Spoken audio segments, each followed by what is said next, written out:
Hello, welcome to Hobby Quick Hits. This is episode 4.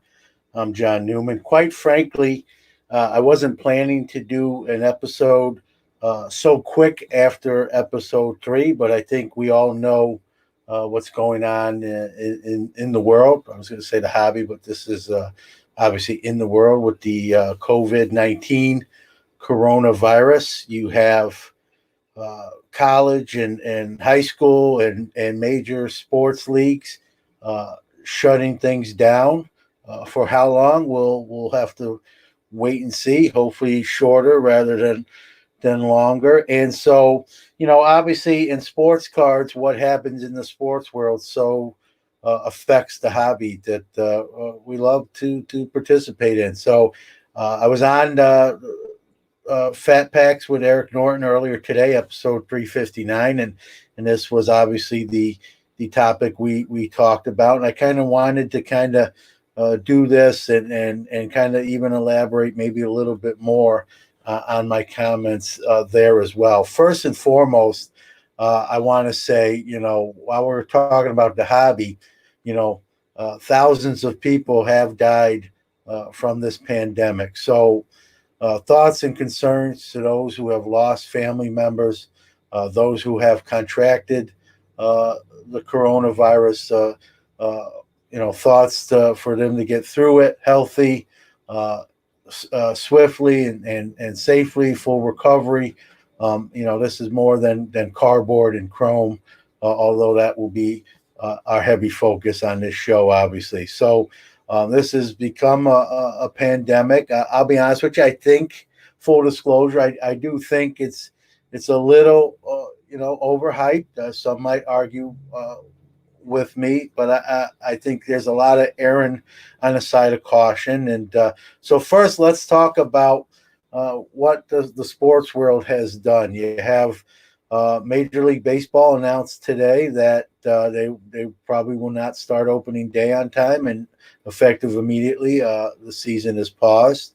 NBA has suspended its operations. The NHL, same thing, has suspended its operations. The NFL has canceled their winter meeting, but that's all they said. That's all they've done so far. Everything else will stay on schedule, including free agency. And the one that really just dropped, folks, NCAA. First it was just the conference tournaments were canceled, and today they made the announcement that there will be no March Madness on the men's or women's side. All spring sports are not going to start until further notice. And so think about March Madness, one shining moment, that whole thing. It's a huge event. Even people who aren't super college fans get into March Madness and the brackets and think we're going to have a year without March Madness, and that's just it's crazy to think. Now we've had stuff come up, not the same but similar like this, 9/11, work stoppages, strikes, but nothing really that's affected the sports world to this extent. And it's just, some people are probably more scared than others. Wash your hands, do all the precautionary things. If you read too much or watch too much TV, probably not a good thing. There's some hype going on, some fear tactics, if you will. Take care of yourself and your families. But let's get back to the hobby. So really, for the first time and maybe ever, there's really no sports going on all at once, and it's really surreal in a sort of way that's where we are in the sports world. And so now are turning the attention to the hobby aspect of it. How does that affect the hobby? It's like I said earlier on the Fat Packs program with Eric. I think the first question is, how long does this stoppage go? How long does this epidemic affect play and not playing? And Eric brought up the model was China went nine weeks in their basketball leagues without play being resumed. So 9 weeks is a long time.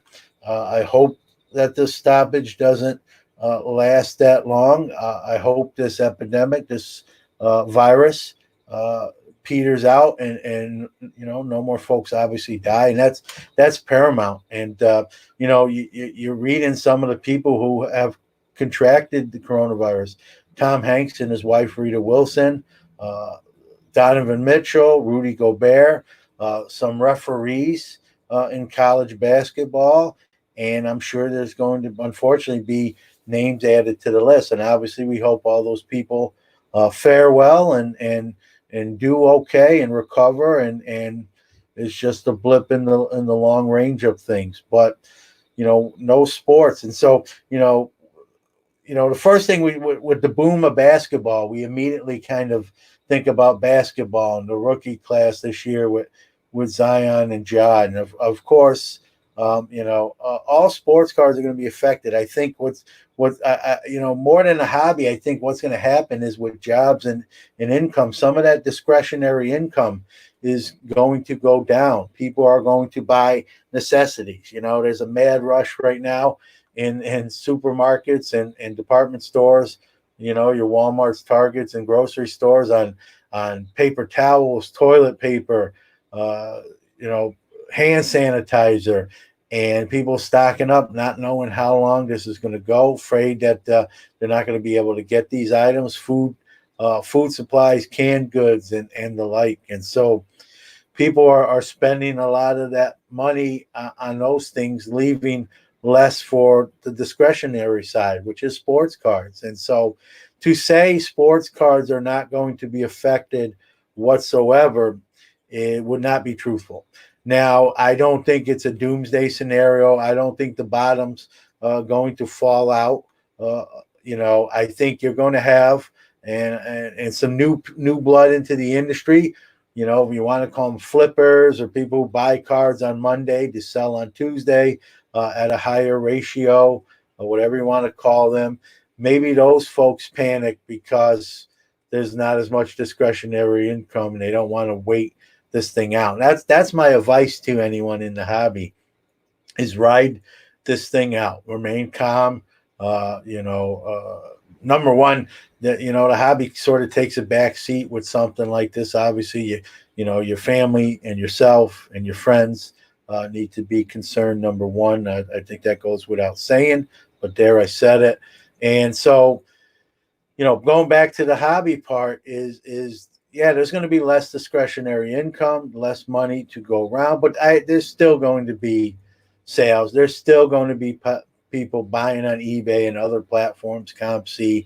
There's going to be people buying into breaks. Product is still most likely going to get released on time. That's another thing we'll have to see. Does what's going on affect the Tops, Paninis, Upper Decks, and Leafs of the world with product release schedule? Is it going to affect their workforce or their schedule, their systems, to where maybe products get delayed? I don't foresee that. So products are going to come out. People are going to buy into breaks. People are going to buy singles and bid on auctions and the like. Will maybe it be a little less? Sure. Will maybe some people in it for the quick buck, if you will, panic, hit the eject button and sell short and get out and say, all right, that's my cue to leave. Well, potentially. I mean, I'm sure it's going to happen, and nothing you can do about it. And frankly, maybe that's not the worst thing in the world. Maybe those folks that are on the fringe like that are in it for whatever reason. I don't want to say not in it for the right reasons. That's strictly an opinion. To each their own. But maybe not in it for the long hauls, the way I should word that. If that forces them out or they jump out, and it is what it is, And so for the rest of us, I mean, someone like myself approaching almost 40 years in this hobby, it stinks what's going on. It's not fun. I'm coming at it even from a sports fan perspective. I want to watch my sports, and we're not going to have that luxury. How it affects the hobby, though, I think here's the thing: if you're a card store that doesn't do breaks, my advice to you is hold on, um, maybe do some quick little breaks in the store for your your patrons that come to the store. Kind of make it fun, take people's minds off of what's going on in the world. That's the one thing with the hobby. It's a release. It's an outlet to get away sometimes from life that may not always be easy or sometimes difficult. People do different things. Some people play instruments. Some people hike, walk, and some people partake in this hobby. So, to the card stores, my advice is, uh, maybe do a breaks, even on one box break or a couple box break or three box break. Do maybe something out of the norm to change it up. Generate some sales, obviously, for you. You got to pay your bills. No one can fault you for that. Keep it kind of fresh for the consumer that's still patronizing your store and coming out and supporting the economy. Do that. And even if you don't do that, just hang. I know it's tough. You got overhead, hang tight. Maybe, put some stuff online if you're not a huge online, patron. Maybe you have to go that route to just ride this out and pay some bills. And honestly, if you have the working capital, like I said earlier on the Fat Packs program, if you have the working capital, let's be real here. This is going to probably be a key time to buy some stuff. There are going to be panic sells. There are going to be people where bills are going to come up, or they need fast cash because of something that's going on. They might be down hours at work because a lot of these companies are sending folks home temporarily for a week or two, and some of them are not paying, full shares or full salaries. So there may be some short sales, some panic sales, and so I hate to say it like this, but a lot of times this is a good time to get some steals and some deals. Going on to the stock market side of things, which is something I do. I've done for 20 years. You know, uh, it's a good time to buy some stocks. Maybe even wait a little bit longer. I hope things turn around quickly, but when you hit that perceived bottom, that's when you should buy, because I think the reality of all of this, folks, is this is a temporary thing. Things will get better, and once they do, everything will kind of, like people, like stocks, like cars, like the industry, things will rebound, recover, and slowly return to normalcy. And so, you know, it's a great opportunity to buy, and by participating and still functioning during these down times, you stimulate the economy. You keep things moving forward. I think back to 9/11. I know this is not the same thing, but a lot of people were scared then at 9/11. Didn't want to initially come out of the house, were fearful that something else was going to happen. And, a lot of our leadership and people just said, no, they win when we're scared. So again, not the same situation here, but keep on keeping on, keep going. If you have that discretionary income, use it. Participate, purchase some stuff. Like I said, you're probably going to get some stuff cheaper than you normally would. And I think the one, we're talking about the effect on basketball. We see the arena here, the Golden State Warriors, an empty arena. And that was originally the first plan with a lot of these sports, was that they were going to play them to no crowds, and then it got to the point where they just start canceling things, and then we just had mass cancellations. And I think the sport that's really, believe it or not, it's not going to be basketball or even hockey. I think the sport that's going to feel the brunt of this first is baseball. You had baseball ramping up, getting ready to start their season. You got a lot of young prospects that people are investing in. Lewis Robert, one of them, and amongst others, and Jordan Alvarez, someone I've gone all in on, and so everyone was ramping up for that season to start. The excitement, the fresh cut grass, the crack of the bat, and now we're not sure when that's going to start. So I think baseball, people, if anyone stops buying something, maybe initially, I think baseball is going to feel the brunt first. When you look at basketball, Zion, got back on the floor playing real well, didn't miss any time, was getting minutes. It was doing things, and so I think people know those guys are legit players. Everyone knows the from the previous class that Luka Doncic and Trey Young are legit ball players, and so their cards are probably always going to sell because we know basketball is going to take the court again. It's just it's not a matter of if, it's just a matter of when. And so those things are going to sell. But baseball is a really prospect driven sport of the hobby. People buy cards of guys 3, 4, sometimes even 5 years away from the show, or like in Lewis Roberts' case, a year or two, where they're speculating he's the next big guy. And now with baseball kind of on pause as well, I think people might cool off and say, well, I got some more time. Let's wait. And so I think baseball is going to take the biggest hit. People might think I'm nuts, but I think baseball is going to take a bigger hit than a lot of the other sports. So, my advice, ride this thing out. It's a good buying opportunity if you have that income still. It's something I'm going to look at. If you're in sports cards as your full-time profession, I don't know how it's going to affect you. Maybe not as tremendously as some people are making it out to be. I think if you're a breaker and your prices are right and you're established and a major breaker, you're going to probably be fine. Most likely be fine. If you're sort of a new into the industry, a new breaker, that's where things might be a little rough going. And so ride it out, hang tough.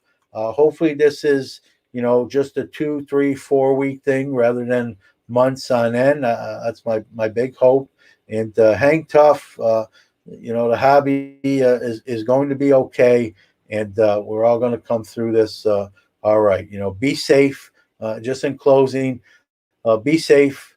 Take care of your families. Obviously, that kind of stuff takes paramount over a small part of our lives, which is the hobby. So thanks for giving me a little time, spend a little time with the show. God bless everybody. Take care. We'll see you next time, hopefully with some better news.